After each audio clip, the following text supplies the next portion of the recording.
योगी मंदिरों की बात कर रहे हैं। यमुना में डुबकी लगाने का केजरीवाल को चैलेंज दे रहे हैं। केजरीवाल भी राजनीति के कच्चे खिलाड़ी नहीं है।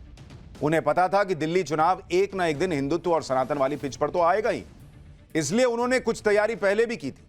जैसे केजरीवाल ने ऐलान किया था कि अगर दोबारा आम आदमी पार्टी की सरकार बनी तो दिल्ली में सभी मंदिरों के पुजारियों को 18,000 रुपए महीना सैलरी दी जाएगी। इस ऐलान के बाद दिल्ली बीजेपी के मंदिर प्रकोष्ठ के कई नेता आम आदमी पार्टी में शामिल हो गए थे, लेकिन इस पर भी आज योगी ने क्लास लगा दी।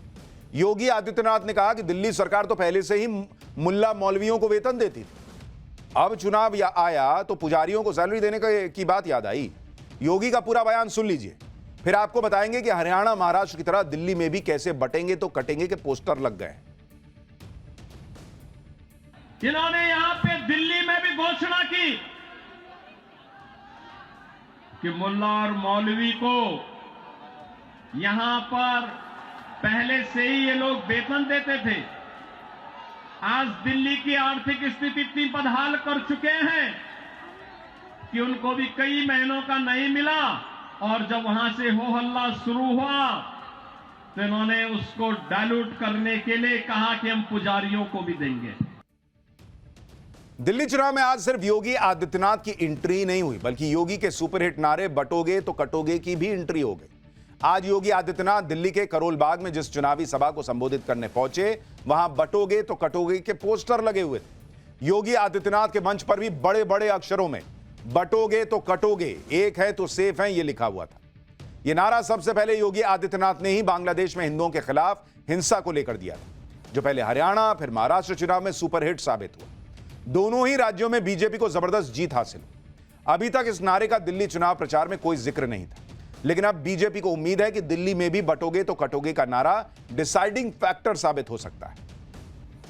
दिल्ली के चुनाव मैदान में उतरे सीएम योगी ने पहले हिंदुत्व के एजेंडे पर आम आदमी पार्टी को घेरा, फिर विकास के मॉडल पर केजरीवाल की घेराबंदी। केजरीवाल ने भी जवाब दिया, उस पर आऊंगा, लेकिन पहले योगी जी को सुनिए। योगी आदित्यनाथ ने बिजली के मुद्दे पर अरविंद केजरीवाल को घेरा, कहा यूपी में तो 24 घंटे सस्ती बिजली आती है, दिल्ली में तो बुरा हाल है। योगी के दावों और चैलेंज के बाद अरविंद केजरीवाल भी सामने आए। मजे की बात देखिए कि अरविंद केजरीवाल ने हिंदुत्व के मुद्दे पर तो योगी आदित्यनाथ को जवाब नहीं दिया, लेकिन विकास के मॉडल वाले चैलेंज पर खुलकर बोले। बिजली बिल पर योगी का वार और केजरीवाल का पलटवार दोनों सुनने लायक है, सुनिए।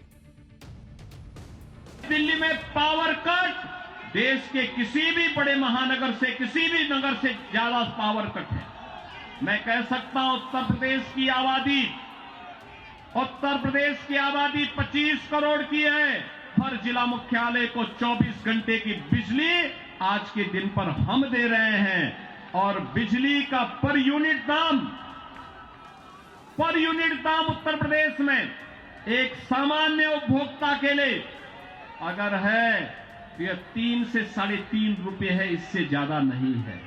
दिल्ली में यही 9 से लेके 10 रुपया है, यानी उत्तर प्रदेश से 3 गुना पैसा लेते हैं।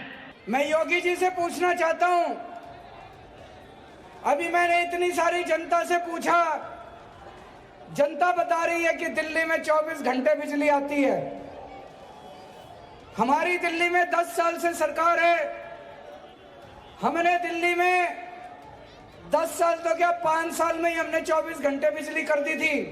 मैं योगी जी से पूरी विनम्रता से पूछना चाहता हूं, उत्तर प्रदेश में कितने कितने घंटे के पावर कट लगते हैं, जरा बताएं हमको।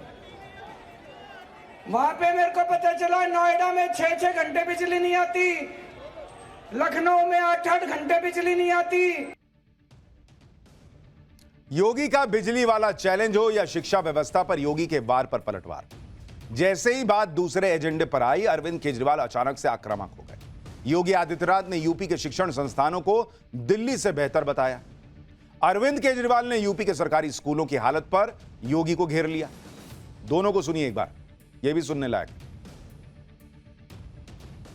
उत्तर प्रदेश के शिक्षण संस्थानों को, उत्तर प्रदेश के मेडिकल कॉलेजेस को, और दिल्ली के अंदर यहां की राज्य सरकार के द्वारा चलाए जाने वाले वे जर्जर विद्यालय के भवनों को देख करके आप अंदाजा लगा सकते हैं कि बच्चों के भविष्य के साथ इनका व्यवहार क्या है।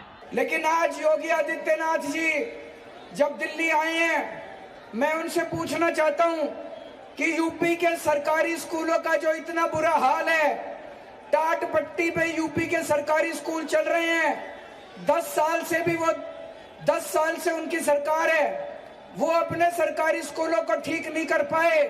अगर उनको जरूरत है, हम दिल्ली से अपने शिक्षा मंत्री को भेज देंगे उत्तर प्रदेश, उनको भी सिखा देंगे कि सरकारी स्कूल कैसे ठीक किए जाते हैं। मैंने कहा ना, ये चुनाव अलग लेवल पे जा रहा है। योगी अपनी बात कह रहे हैं, केजरीवाल कह रहे हैं मैं दिल्ली से शिक्षा मंत्री भेज देता हूं, सिखाता हूं कैसे स्कूल बंद। दिल्ली के चुनाव में जनता को किसे वोट देना चाहिए, इस पर भी अरविंद केजरीवाल और योगी आदित्यनाथ भिड़ गए। योगी आदित्यनाथ डबल इंजन का मुद्दा ले आए, कहा कि इसी से दिल्ली का विकास होगा। जब केंद्र में बीजेपी है तो राज्य में भी बीजेपी रहे, जिससे तेजी से विकास होगा। इसके जवाब में अरविंद केजरीवाल डबल इंजन का अपना वर्जन ले आए। अरविंद केजरीवाल ने कह दिया कि दिल्ली में तो आम आदमी पार्टी की सरकार बन रही है, इसलिए और जिसकी सरकार बनेगी उसका विधायक होना चाहिए, वरना गड़बड़ हो जाएगी। एक बार सुनिए योगी आदित्यनाथ और अरविंद केजरीवाल को, फिर बताता हूं कि दिल्ली के चुनाव में योगी की बातों का कितना असर पड़ेगा। पब्लिक योगी वर्सेस केजरीवाल की लड़ाई पर नव भारत के कैमरे पर क्या रिएक्शन दे रही है, पब्लिक का रिएक्शन बताऊंगा। पहले दोनों को सुन लीजिए। मेरी आप सबसे अपील है कि डबल इंजन सरकार से ही दिल्ली की कायाकल्प होगी, दिल्ली के कूड़े से निजात पाएंगे, ये झूठ बोलने की एटीएम मशीन से मुक्ति पाएंगे, यमुना मैया की शुद्धि के अभियान में सहभागी बनेंगे। तो मेरे साथ बोलेंगे जय श्री राम, जय जय श्री राम। अब देखो जी, पूरी दिल्ली में एक बात तो पक्की है, आम आदमी पार्टी की सरकार बन रही है। सारे कह रहे हैं, बीजेपी वाले भी मान रहे हैं। बन रही है कि नहीं बन रही? एक ही बात है, कुछ लोग कह रहे हैं 2-4 सीटें ऊपर नीचे हो जाएंगी। एक चीज ध्यान रखना, जिसकी सरकार होती है उसी का एमएलए बनाना। आम आदमी पार्टी की सरकार बन रही है, आम आदमी पार्टी का एमएलए बनाना। अगर बीजेपी का एमएलए बना दिया गलती से, तो वो 5 साल लड़ेगा तो खूब मेरे से, काम नहीं होने देगा। अरविंद केजरीवाल ने योगी आदित्यनाथ को जवाब देने में ज्यादा देर नहीं लगाई, और वो इसलिए क्योंकि अरविंद केजरीवाल ये जानते हैं कि योगी किसी भी चुनाव को पलटने का दम रखते हैं। अरविंद केजरीवाल हरियाणा और महाराष्ट्र में इसका ट्रेलर देख चुके हैं। भाई अरविंद केजरीवाल वो ऑलराउंडर टाइप नहीं होता, लास्ट में बैटिंग करने आए और गेम पलट दिया, उस टाइप का माहौल रहता है उनका, योगी आदित्यनाथ का, माफ कीजिएगा। तो अरविंद केजरीवाल ये जानते हैं, और दिल्ली की जनता भी ये कह रही है कि योगी चुनाव में असरदार साबित हो। दिल्ली की कराड़ी विधानसभा की जनता ने क्या कहा, जहां पर आज सीएम योगी ने रैली की थी, सुनिए पब्लिक का रिएक्शन सुनिए। योगी के आने से कोई असर होगा? बहुत असर होगा, बहुत असर होगा। योगी के आने से क्या असर बहुत होगा? बड़ा असर पड़ेगा, बहुत ज्यादा। यहीं के आप? योगी के आने से असर होगा? फर्क पड़ेगा। योगी के आने से कोई असर होगा? आप युवा हो। सर बिल्कुल 100% होगा, और बीजेपी की ही सरकार बनेगी। योगी के आने से कितना असर होगा? योगी के आने से बहुत असर होगा। योगी के आने से कुछ प्रभाव पड़ेगा? देखो जी, अभी तो पता लगेगा। अभी तो कैसा माहौल है? अच्छा माहौल है, खूब भीड़ भाड़ है। फर्क पड़ेगा? फर्क पड़ेगा योगी जी, हैं? फर्क भी आएगा, आएगा। योगी के आने से फर्क पड़ेगा? फर्क पड़ेगा। अच्छा आदमी है, अच्छा आदमी है। आप क्या कहना चाहेंगी? योगी के आने से फर्क पड़ेगा? पड़ेगा, फर्क पड़ेगा। हैं? कैसा लगा? अच्छा लगा, योगी आए, यहाँ का विकास कराए जब ही तो। पब्लिक तो मोटे तौर पर कह रही है कि योगी आदित्यनाथ आए हैं तो चुनाव पे असर पड़ेगा, लेकिन कितना असर पड़ेगा ये बड़ा प्रश्न है। योगी आदित्यनाथ के असर को अरविंद केजरीवाल हल्के में नहीं ले रहे, इसलिए वो पूरी कोशिश कर रहे हैं कि आखिरी दौर में दिल्ली का चुनाव हिंदुत्व की तरफ ना जाए। इसलिए अरविंद केजरीवाल ने कल मिडिल क्लास का भी मुद्दा उठाया। आज उन्होंने ये माहौल सेट किया कि अगर बीजेपी को वोट दिया तो दिल्ली वालों को हर महीने 18 से 20 हजार रुपए का नुकसान हो जाएगा। अरविंद केजरीवाल ने दिल्ली चुनाव में कौन सा नया दांव चल दिया, ये भी सुनिए, फिर बताता हूं कि अरविंद केजरीवाल ने दिल्ली की महिलाओं को लेकर ऐसा क्या कह दिया कि उनका बयान वायरल हो गया। फिर मैं कह रहा हूं, गलत बटन मत दबा देना। गलत बटन दबा दिया, आपका महिला का बस का सफर भी बंद हो जाएगा। तो सोचो, अगर स्कूल बंद हो गए, सरकारी स्कूल, 10,000 रुपए महीना कम से कम चपत लग जाएगी। अगर मोहल्ला क्लिनिक बंद हो गए, 4-5 हजार रुपए महीने का तो बिल है। एक छोटी सी बीमारी हो जाए प्राइवेट डॉक्टर के पास चले जाओ, 700 रुपए तो फीस लेता है, उसके बाद दवाइयों के पैसे, उसके बाद टेस्ट के पैसे। एक छोटी सी बीमारी हो जाए 2000 रुपए कहीं नहीं गए। तो महीने में 5000 रुपए आपके मोहल्ला क्लिनिक से बच जाते हैं, 2000 रुपए बस के सफर से बच जाते हैं। कम से कम 18 से 20 हजार रुपए की चपत लग जाएगी अगर गलत बटन दबा दिया। अरविंद केजरीवाल ये जानते हैं कि दिल्ली की महिलाएं ही उनकी जीत पक्की कर सकती हैं, इसलिए वो महिलाओं को लेकर बेशुमार वादे कर रहे हैं।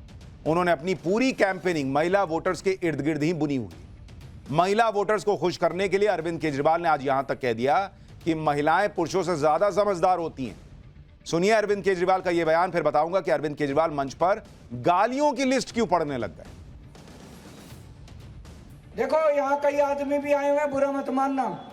मेरे को लगता है औरतें ज्यादा समझदार होती हैं आदमियों से, होती हैं कि नहीं होती?